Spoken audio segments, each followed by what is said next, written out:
I do.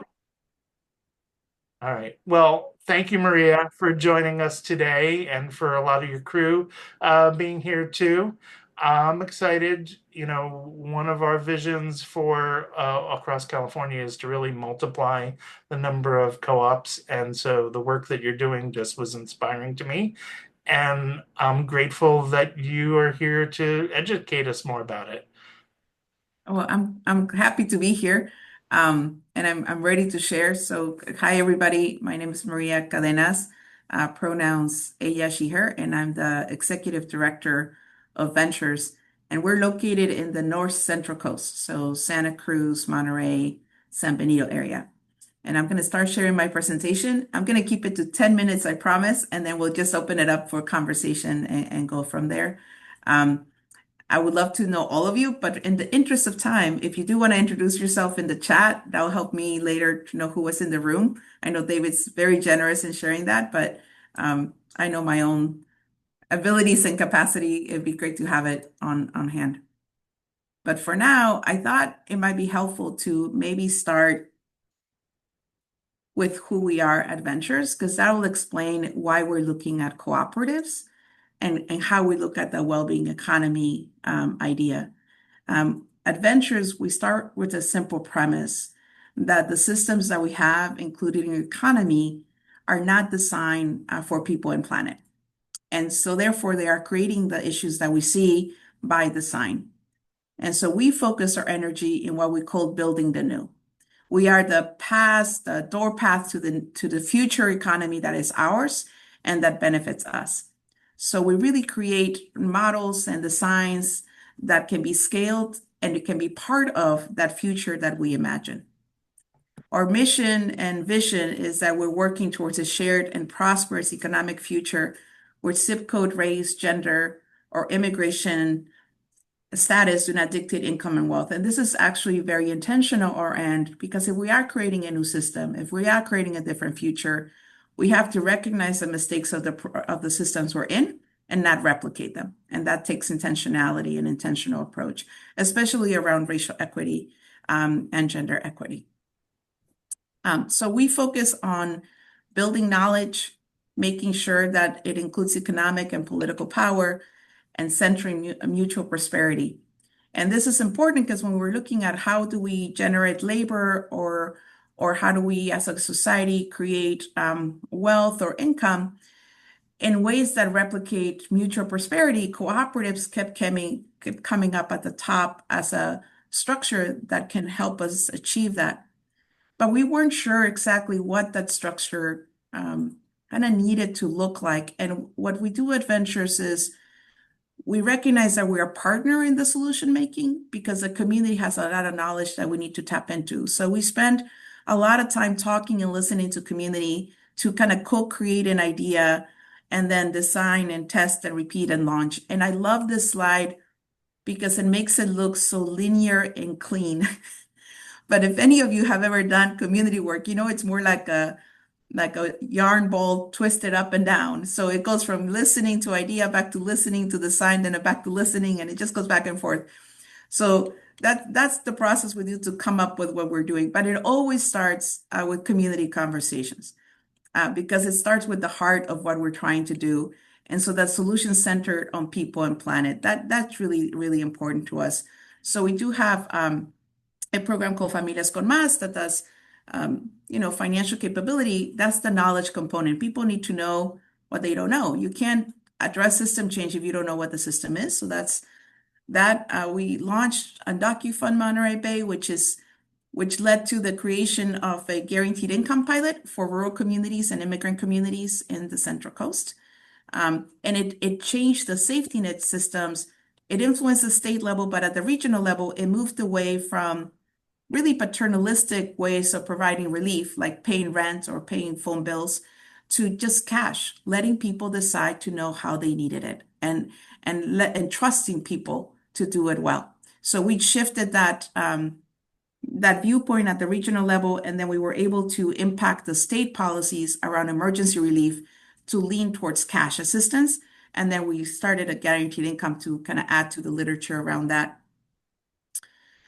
We also did the a program called Semillitas. It means small seed. And this is a way of creating belonging at birth. Every child gets a college savings account, and it's a seed, it's $25. But what's innovative about our model is that it leans into the health system and recognizes that all parents, or most parents, just take care of their kids. They just want to be part of their kids' lives. And what we did in this program, we collaborated with the health system, including the insurance partners, hospitals, and county, and the education system and the financial system. And basically, as the child grows up, all of those systems contribute and celebrate the child's growth by giving to their college savings account. The model does two things. One, it helps the kids, that's for sure. But most importantly, it's a collective approach to universal belonging for all the kids, and it's not the responsibility of the parent alone to take care of the child, it's the communities. And we're just trying to shift that narrative, making sure people understand the power of collective and mutual support through this program. By the way, that program has about 12,000 families right now in it. And then Futuro, which is where I'm going to spend the rest of my time, of my precious 10 minutes of rushing through this with you. Futuro really was a big idea that came from those conversations with over 6,000 families during COVID. In that time, we identified a lot of micro entrepreneurs who were doing a second gig, who were really interested in business development, but didn't have the social capital or the financial capital to really mobilize a business of scale. And so they ended up creating enterprises that were really small, that took a long time to launch, and that never provided the equivalent of a living wage. So we were talking to all of these micro entrepreneurs and learning all the barriers they were facing. At the same time, we had completed right prior to COVID a market analysis for cooperatives in the Central Coast, including the access to capital for co-op development.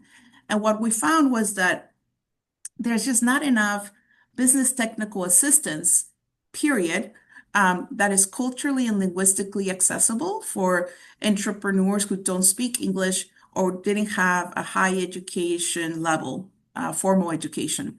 And that made it hard for them to scale up. We also found at the national level that worker owner cooperatives tend to be very small compared to consumer co-ops or marketing co-ops.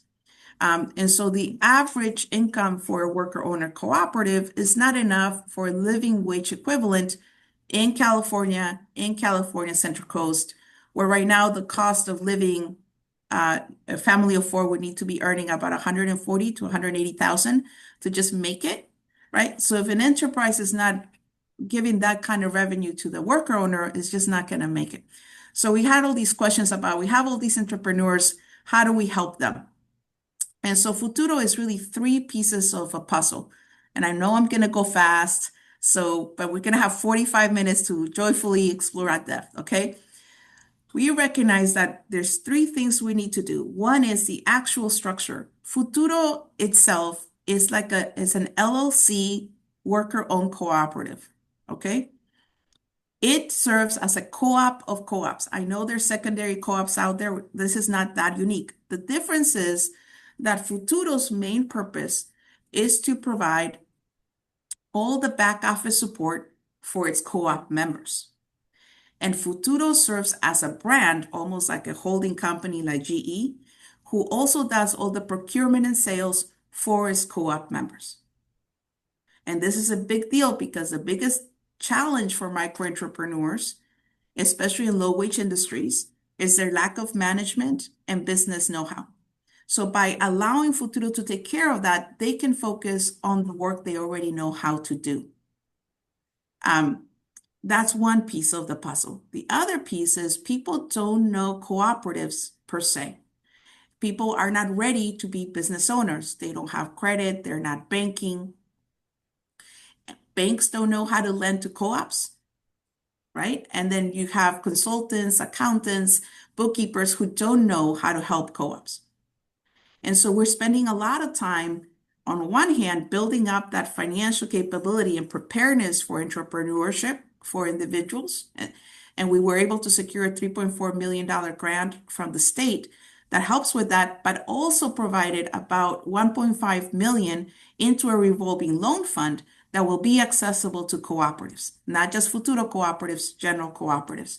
And then we're doing outreach to start building the service provider education through webinars and other efforts to make sure that CPAs understand how to work with co-ops, legal fields. So it's not just one or two legal attorneys, but anybody. It's an LLC. If you can keep the books to an LLC, you can keep books to a LLC co-op, right?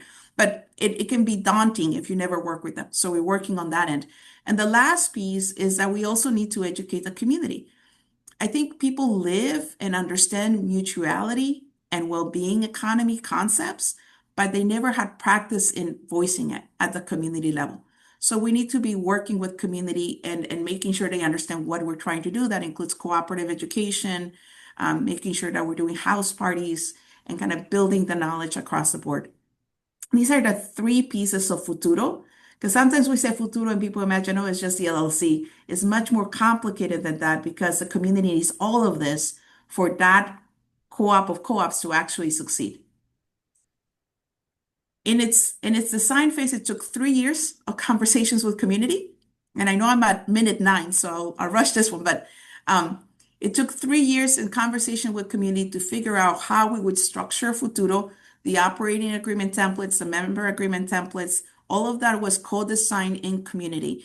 That was that yarn bowl that got all twisted up, okay? And this is kind of where we landed. Futuro has two paths to co-op development. Its really main goal is to incubate and accelerate the income generation for its members, right? And ensuring that that income generation is of scale. Um, we're targeting low wage industries where there is already experienced workforce. So we're not immediately going into workforce development because that'll take more time. There's experience in home care, experience in childcare, experience in outside activities that are relevant to climate impacted industries, and experience in consulting.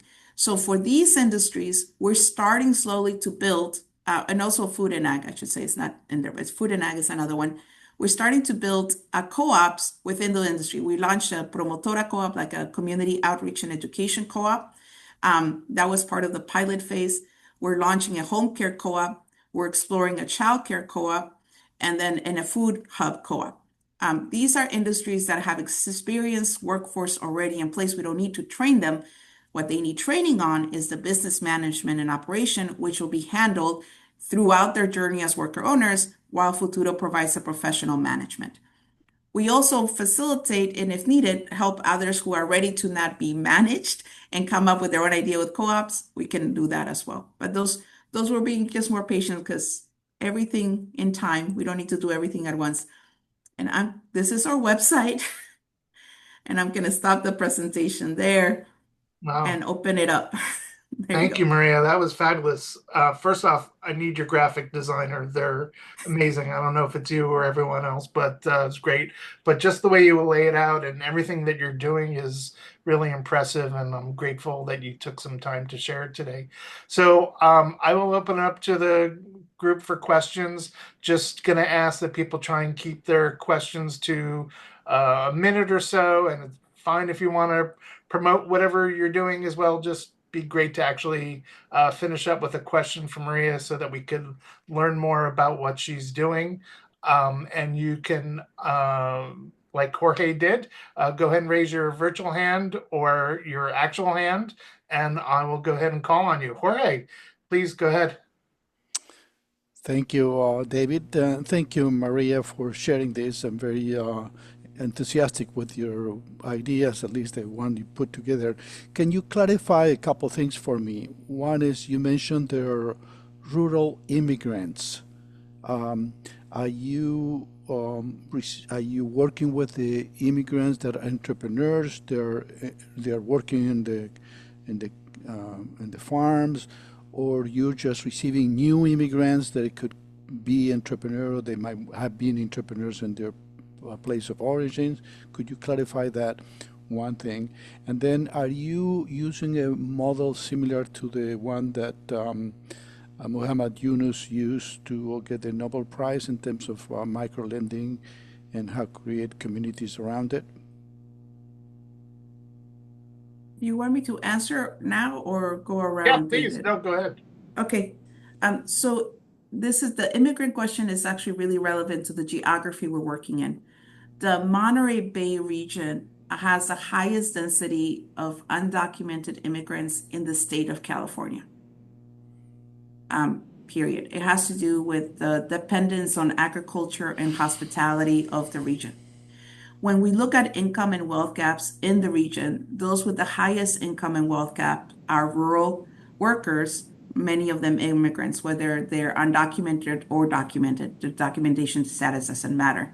So we focus our solutions centering, again, remember race and gender equity is part of our key lens of the work. So we work with immigrants because that's where the biggest gap is and where the current system failed the most. So we want to make sure we work with them to come up with solutions that don't leave them behind. Predominantly in this region, these tend to be immigrants from Mexican descent that have lived here about 15 to 20 years. So they're not new immigrants. They have been longstanding members of the community. In regards to the micro lending, we're not currently holding the micro lending or the lending ourselves right now. We felt that it's such a big project. There's so many pieces that need to be done. Instead, we reached out to, and we haven't looked closely at that model, George, so I want to be honest about that. But we did reach out to Share Capital. Share Capital has come into town to talk to the local community banks to get them ready to consider expanding. Obviously, right now, our co-ops are too small to go for conventional banking loans, okay? But the revolving loan fund is for micro entrepreneur lending. So even if you're not a Futuro co-op and you want to do your own co-op, you can go to our partner who's in the process of getting their CDFI and apply to their micro lending, which is $5,000 to $50,000 as a co-op, which wasn't available until we started this effort. So you're not working with new immigrants? Did I hear that correctly? Not intentionally. We're not excluding them, but the program was designed with existing immigrants. So that 3-year process was done with existing immigrants. It doesn't exclude new immigrants. It's just not it wasn't, they were not centered in the design of the project. But the immigrants are workers or they're entrepreneurs? Jorge, if you don't mind, They're- let's open up for some other people Oh, to okay. ask questions. Sage, saw you put it in the chat, but welcome. Nice to meet you. Would you be great if you could share it audibly, your question? Absolutely. Absolutely. So my question is how are you extending governance into your business ecosystems? Is it a business transition into the collective, or is it managed as just a membership model? Yeah, so we're doing worker cooperatives. All of them are under an LLC structure, giving our priority populations and the region dynamics. We did explore business succession into either ESOPs or other type of co-op structures, and we did this with Democracy at Work and Project Equity back in 2018, 2019. The challenge was that most businesses that were undergoing business succession, there was not enough employee capacity building for them to take over the management component. And a lot of the people who we're working with wouldn't have qualified for an ESOP model that requires employment. So we're doing an LLC worker owner structure where all the worker owners are the managers and with support from professional administrators. And then a representative of the co-op sits on the board. So the Futuro itself is also a co-op and owned by the people. So any revenue that comes in goes to all the worker owners, not to anybody else. Awesome. Ruthie, Great. go ahead. Thank you, Maria. This is great work.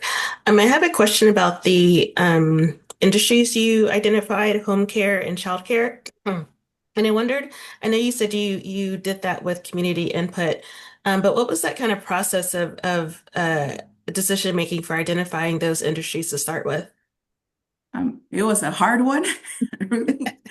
And this is where both experiences really matter. A lot of the community members were just really interested in agriculture and food, but the margins of profit are really tight in that market, right? And so for a new startup, that's a lot of risk for them to take on. So we wanted to support their interest in the food system, but how could we do it more measured? It needed to be mindful of that.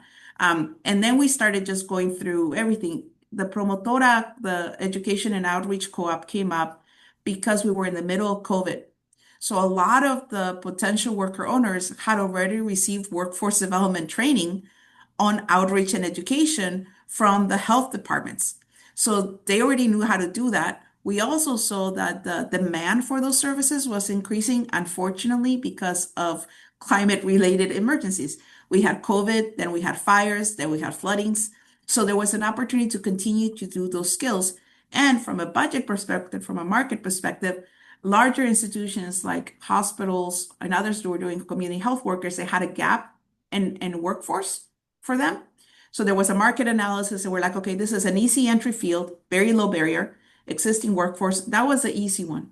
Childcare was hard because there was a lot of need of market. There was trained people, but not enough. And the math doesn't math. The payment reimbursement of the cost, so the business model is not quite, which is where we're investigating what would work to make sure that the income generated. Home care and climate were a little harder to get to. There's another initiative on a home care cooperative development happening in California with the Filipino Worker Center and ICA. We're connected to them. Their model is slightly different, but we're excited about that. We know we have ACIU 2015, which has a large home care provider network that we can tap into from a workforce development. The main barrier from the community feedback was they just don't have the market access. Home care only pencils out if you include private market. If you just lead in government contracts, it's just not enough revenue there. And the worker owners we were working with didn't have the social capital, cultural language to, say, approach a high net worth family to take care of their elderly parent. So if the main barrier was on market access, we can leverage Ventures Bridge, right? The professional to secure those contracts for this worker force. The climate one, that was definitely much more influenced by Ventures look of economic development plans. We did a review of all the economic development plans and all the climate action plans of the entire region. And we saw this synergy around landscaping, water management, fire, all of these things, electrification, that made sense given the workforce makeup that we had in the region. But there needs to be a maturity from a community side to identify exactly what business in that industry makes sense. So that's still in development. Thank you so much. It's really helpful.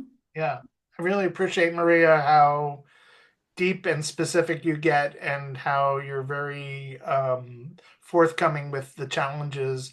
Like, for example, when you were talking about the child care situation or the home labor situation, which those topics have come up in some of our other discussions and circles, and what you're bringing up is important. Any other questions from people that are present here? Stacy. A predictable question, but Go for it. I just want to say I'm so excited to meet you. What you're doing sounds so amazing, and I'll be curious to hopefully connect with you after this to find out if you're connected to people in Santa Barbara. So I'm in Santa Barbara County, and I'm working on food systems. And my question is about, you mentioned a little bit business services or some sort of cooperative to support cooperatives. And I was hoping you could expand a little bit more on what kind of systems you're building, like tools that would be transferable beyond your organization or services that you would offer, offering those beyond your organization. Just curious to know the direction. Yeah, no. So that's a good question. So we're treating Futuro as a model. Our toolkit, curriculum, operation agreement, member agreements, we want to make them available to anybody who wants them. Okay? I want to be transparent. This model is not cheap. 3 years of development, 5 years of run up. It's a lot of investment. We're very blessed to have good partners to make it happen. Our idea is that Futuro is scalable by adding regions to it without replicating the top co-op. Right? That's how it's scalable. So we want to make sure we work out the kinks of the model as much as we can right now. So it's not about building 20 co-ops. it's about building maybe 5 really big co-ops, right? That have good market. And then we'll get that for the Central Coast, and let's talk about South Central Coast, right? And then let's talk about Central Valley because they have similar populations and needs and markets. And once we have the manuals, curriculum, training, everything, it'll continue to be updated, right? And it doesn't have to be the only solution. Futuro is not the solution for all of our cooperative ecosystem. It's the solution for rural areas where we have potential worker owners in low wage industries with limited academic and financial access. That's it. We have other wonderful people who want to start co-ops that might be college educated, that have banking, that have credit. We're happy to refer them to Dowie, happy to refer them to others. Futuro can serve everything, but it is a complementary pack of, if we use capitalist terms, of the stack of how do we start building the co-op ecosystem. What I would say is that our effort to educate the accountants, bookkeepers, attorneys, that goes beyond Futuro. Our hope is that it's available. And as Futuro matures, and I would say, don't come to me right now asking me for bookkeeping because we're not quite ready for that. But we are planning to allow for kind of a la carte services for bookkeeping, management consultant, because it'll provide a revenue to make sure that Futuro is sustainable. So what was the principles? Co-ops support co-ops. So we're thinking it'll be available, but it will take a little time. Great, thank you. Other questions? Well, lots of people dropping their background in the chat and appreciation for what you're sharing, Maria. I of course have multiple questions, but I'll just offer one until someone else has another. You talked about how important the community engagement to develop the model that you're using is. And I'm wondering if you had bypassed that community engagement, do you think you would have ended up with the exact same model that you have? Or were there things that the community engagement brought to light that you might not have seen? We would definitely not be where we are if it hadn't been for the community engagement. I'll be the first when I started with ventures 10 years ago, I'll date myself. I had naively thought that one of the issues we had in terms of economic mobility and moving towards a more shared economy was capital. I thought it was systems that prevented access to capital. So my first idea was let's figure out how to build a capital vehicle, whether it's community owned or let's figure out some kind of community capital vehicle so that people have access to capital. And I realized really quickly that I was doing that in my head, my little nerd data driven head. People weren't ready for capital, not those most harmed, right? So the people who are coming to the capital conversations were college educated, already had a mid-sized business. It was very different. And so it was still leaving people behind. And so I had to take a moment to breathe and go, no, that's not, I'm missing something. And it was just a lot of conversations and community that really kind of led it. The biggest thing that I would say Futuro surprised me, the community was very adamant that they wanted to be the owners. They didn't want subject matter experts on the board. They didn't want government people on the board. They wanted to be the board because they wanted to be the recipients of all the wealth that would create in the vehicle. They were open to subject matter experts as advisors, as consultants, but they were very concerned about their own internalized power dynamics, that having a subject matter expert that didn't look and didn't come and didn't feel trusted, they would just default to their power voice and let go of their true ownership. And that also challenged the structure. Like, how do we make sure then that the ownership was really community owned? What does that look like? And so for the startup period, the way that we designed it is ventures, which is paying for all of this, sits as what we call the special member of Futuro. We have a lot of power. We appoint the accountant, the bookkeeper, the administrator. We approve contracts. We have a lot of power. That power gives risk mitigation for potential larger contracts with, say, a hospital or school, because they know ventures, they trust ventures. But the members have the power to vote us out at any time.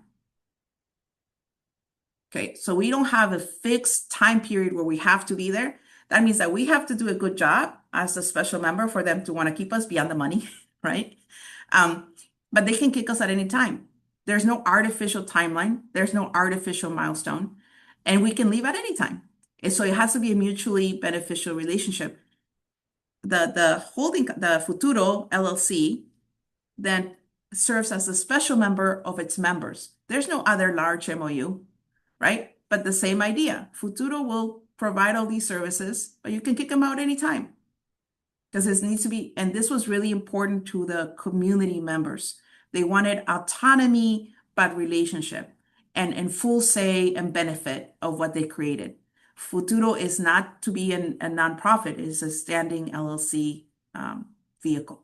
So that's the biggest difference, David, I would say, is who owns it, who has the ultimate power in the development. I love that. Thank you so much. Looking around to see who's got a question. This is not usually a quiet group of people, I know. So, I'm seeing a lot of this, so I'm thinking I'm making you think. Jorge, please go ahead. Maria, thank you again for explaining all that. Can you tell us how we can best support you in this moment? What is that you mostly need?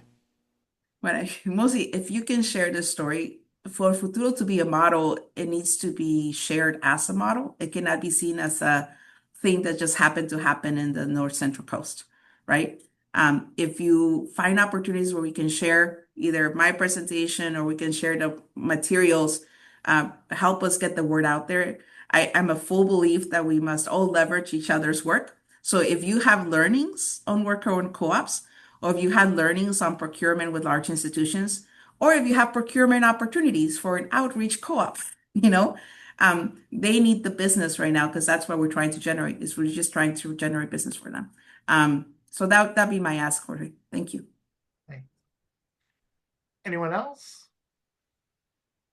All right. Well, so I want to dig into either let's start with childcare a little bit more and getting it to pencil out. This is a conversation that came up in our local leadership group, which meets once a month. If anyone else is interested, little plug, gotta plug our other programs. There was a question about bringing in high-paying type, tech jobs, but how that wasn't really solving, people at the lower end of the spectrum that had all the types of jobs that you've been talking about. And one of the questions that I was wondering since that conversation on Tuesday was how to get it to pencil out, how to get the income up for those types of positions to as much as possible and increase what people are expecting to pay for those positions, because I think there's a mental construct that those should be lower paid positions, or that the people, one example that you gave is that how to reach high net worth families that could afford it. So you do have this tension between what average families can afford and what high net worth families can afford to pay. And just, I have no idea how to solve the problem, but I know you've been giving this a lot of thought and you're actually putting it into practice. So I'm wondering what sort of insights, you've got so many other insights. I feel like you probably got one on this too, or at least some further thinking than I've done on the situation. I wish I did, David. It's a very complicated issue. Yeah. And I would say the same thing is true for things like home care, because working class folks also need somebody to take care of their folks, right? And the reimbursement rate from the state for family care is just not enough. It helps, but it's not enough. I always like to remind myself that Futuro is just a piece of the puzzle. That's not going to solve everything, just a piece of the puzzle. It's okay, a step at a time, we'll get there, and it'll be complemented and leveraged. Childcare is complicated because, yes, there's cultural value of the service. There's also some sort of cultural expectation of Somebody will go, mostly the mothers will go out of the workforce to take care of the child. It just doesn't work with the cost of living that we have. The other challenge for regions like the Central Coast is housing and facility or commercial properties to have appropriate care.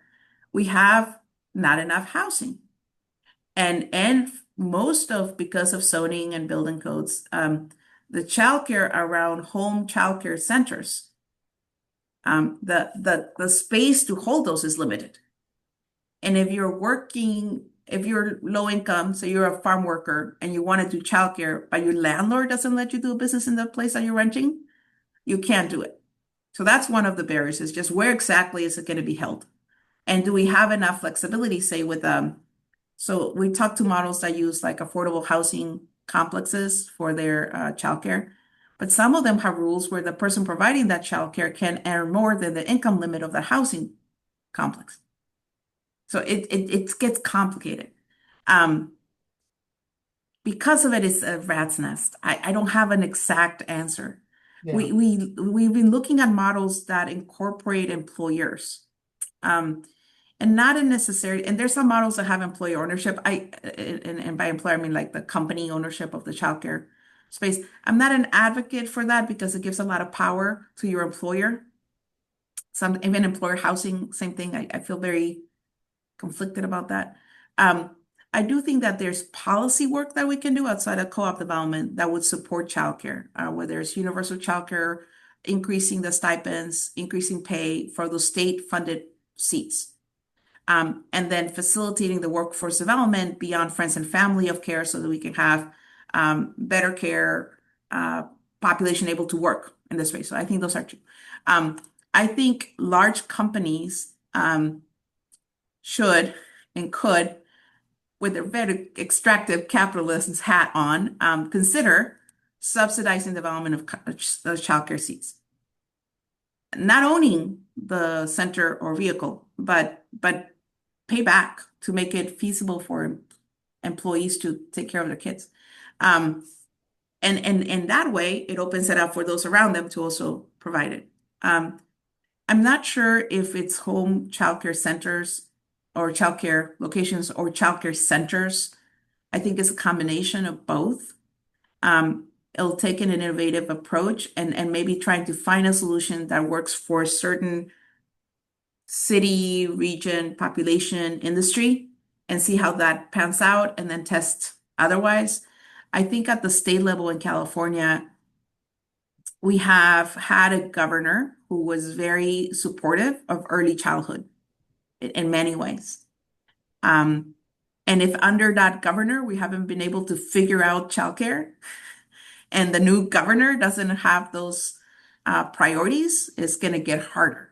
Yeah. But we have a window right now where we can try to push for more. There's actually a campaign coming up around childcare to kind of push for universal childcare in the state. So if you're interested in that topic, just keep your eye out for that. Yeah, very much so. If you are able to forward something to me, I'd appreciate it. Kirsten, who's here on the call with us, and I were talking this week about creating a sort of a well-being economy scorecard for the different candidates who are going to be running for governor. And I'm always looking for things to add into that, that we can try and keep our eye on what sort of policies people are actually offering as they're running for these different positions, whether local or statewide. So any other questions? No, okay. It's Thursday morning and people are a little tired from a long week. So Maria, what else would you like to share that you didn't, that I cut you off and made you end your presentation early? What else did you want to communicate?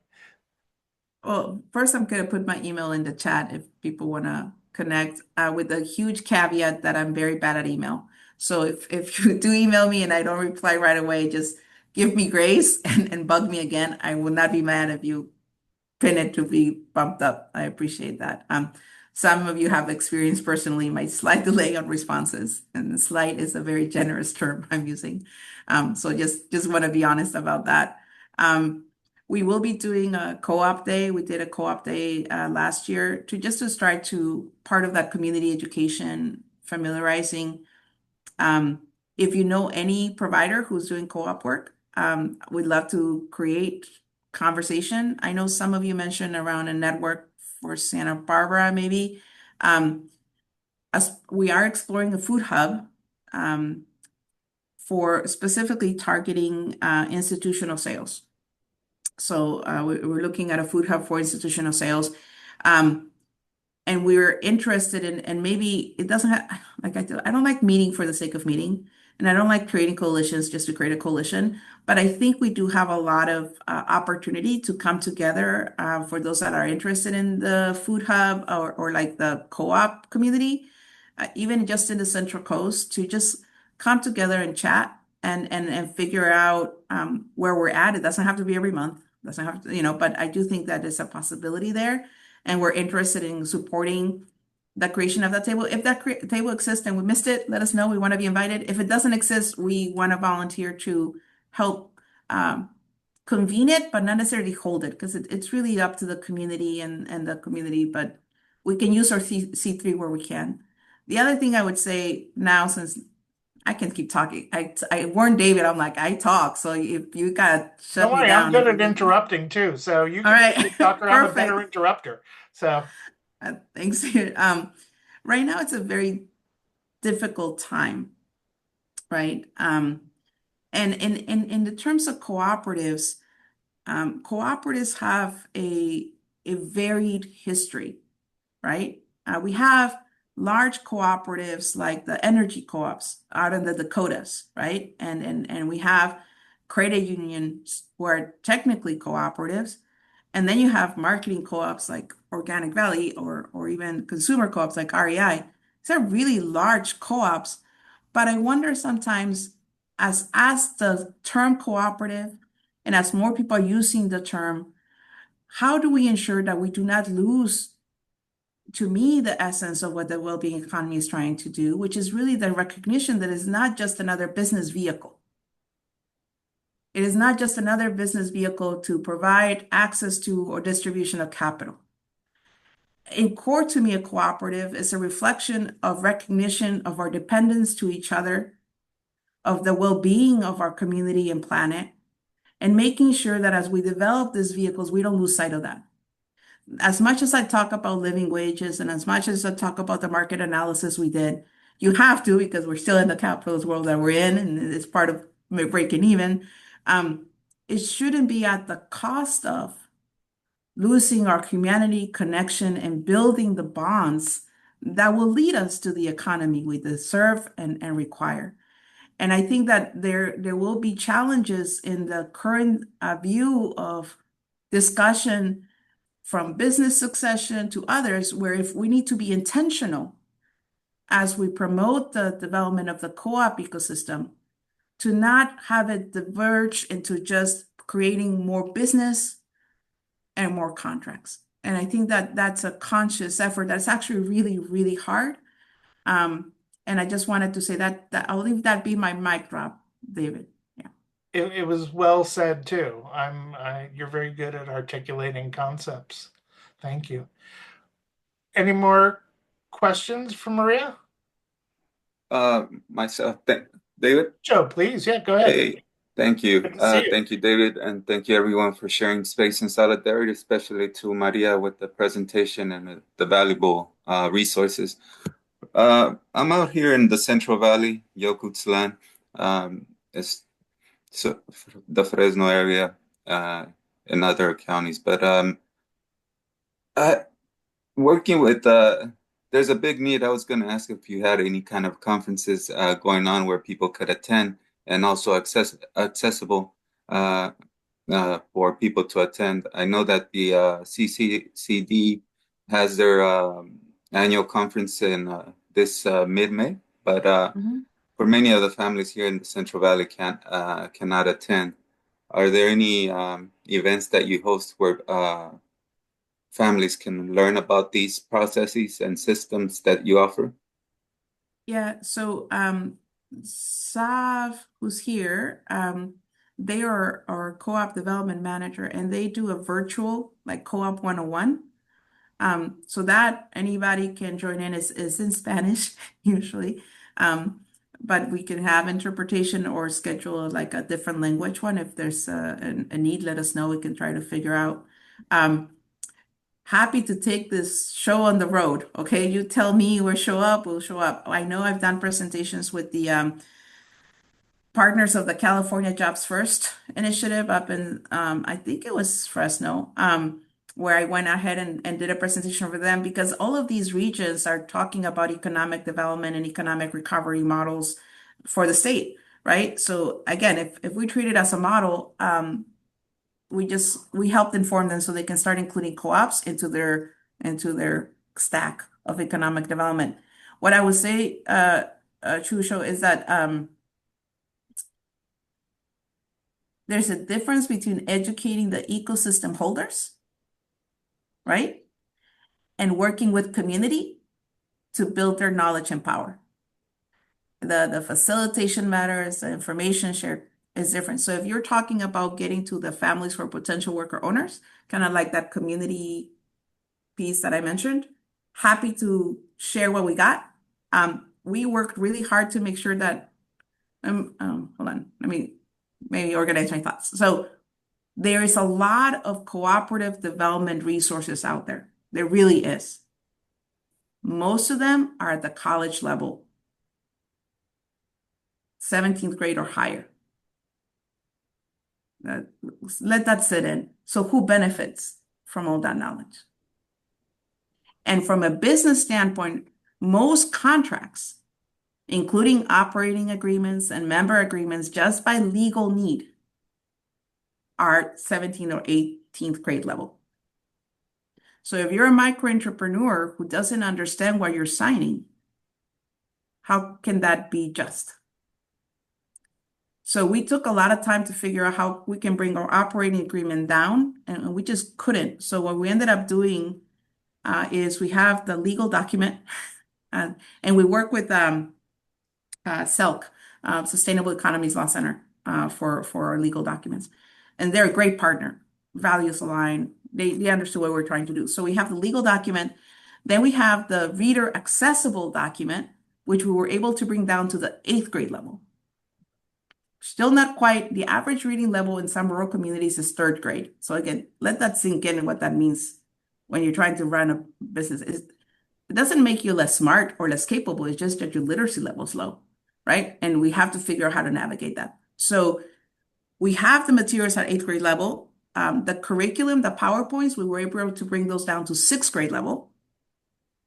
And if anybody know a graphic artist, we're really interested in creating like a graphic novel of the operating agreement. Okay? Like, I don't know how we're going to make that pretty, but it's really important. We really have that in our eyesight. But we're happy to share all the materials, Chusho, if not have them join a webinar with Zab. Yeah. Thank you, Maria. Yeah, and the reason why I asked is because out here, there's not that many resources, especially for immigrant families, in terms of cooperative development. Say, for example, there's a group of mothers, mothers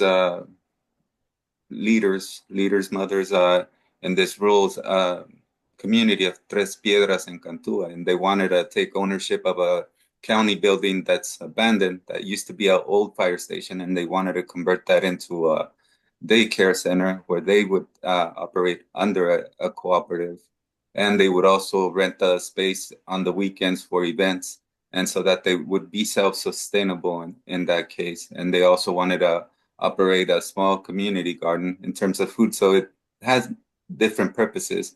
But then the county ended up giving it away to this company, Pistachio Company. But then something happened. The community fought back and said that it should be given to community instead of the company. But they wanted resources and how they could structure themselves as a cooperative.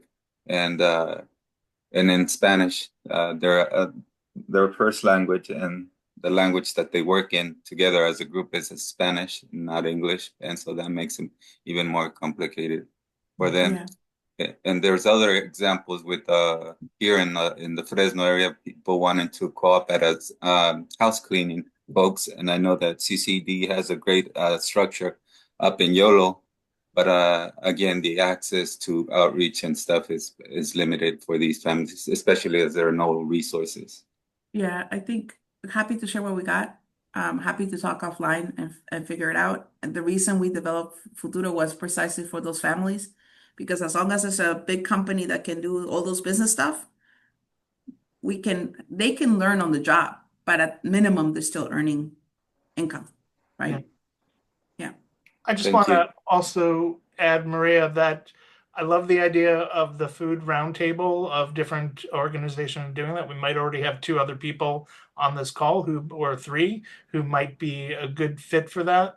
But also just want to offer that, if we all, California, can help facilitate or support, or, whether it's a virtual roundtable or an in-person conference at some point, that would be great for us to be able to contribute to that process as well. So thank you. And just a note before we take any more questions or closing thoughts from Maria, is that we're going to finish up a few minutes early. So we've got about 3 minutes left. So any specific questions or follow-ups to other questions?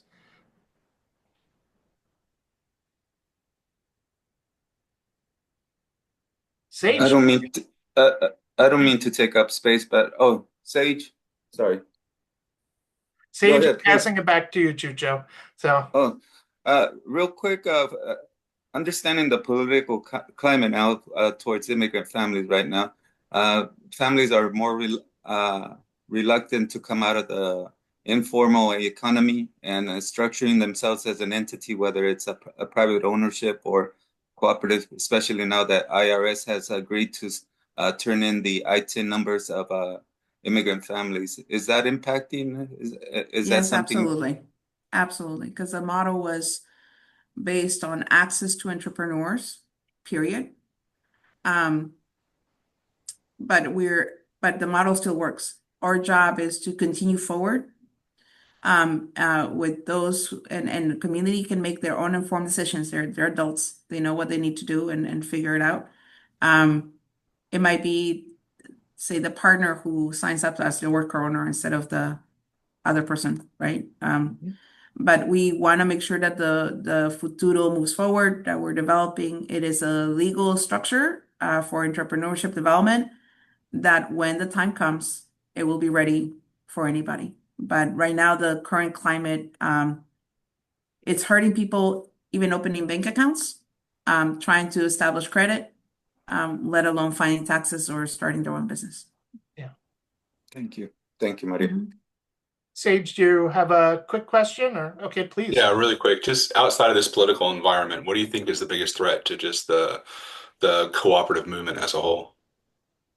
I just talked to my team about, I think the biggest danger is the co-opting of the cooperative movement. That's the biggest threat? I think so. Because it's just, look, in the current economic structures we have, there's nothing that the co-op structure is challenging that is not already being supported by the system. There really isn't. It's another business structure that shares whatever, especially consumer co-ops, marketing co-ops, they don't really challenge it. The only way they challenge it if they actually come together and start taking markets and leaning on the principles, especially worker-owned co-ops, right? Where you have more of a voice in the management. I'm not saying the one vote or not in luck, but when you have 2 million members or 500,000, it's a different deal, right? So, and if you look at procurement policies that may not be considered co-op of scale into large institutions, right? If you start selling the American dream through co-ops and say, oh, this is about your individual American dream achievement of leaving a legacy through business ownership. And by the way, if you come together with your friends, you'll have access to more capital, right? Because you could sell it that way. You could absolutely sell it that way. And they'll grow.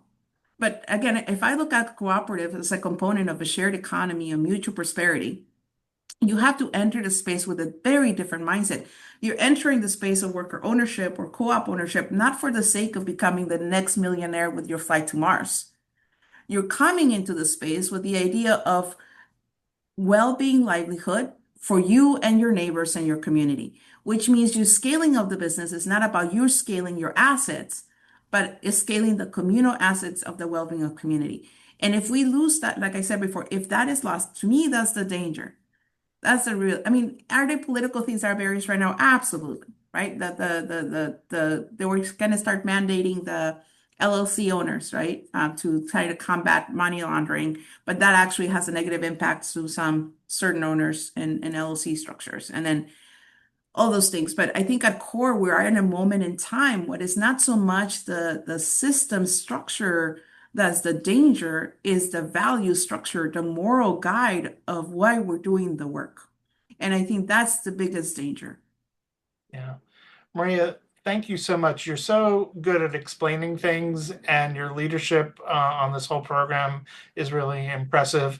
One thing that's a little frustrating about coming to the end of a Zoom meeting is there doesn't seem to be like a great way to show appreciation. So I'm encouraging everybody to do some physical movement, whether it's clapping or something else, to show Maria thank you and gratitude for giving up her time and explaining this all so well. And Maria, I think so many of us want to support what you're doing and help it flourish. So thank you for your generosity and sharing the information that you've brought together. Thank you for giving me the space. Great Yeah. to see All you right. all. Take care. All right. Bye. Thank you, everyone.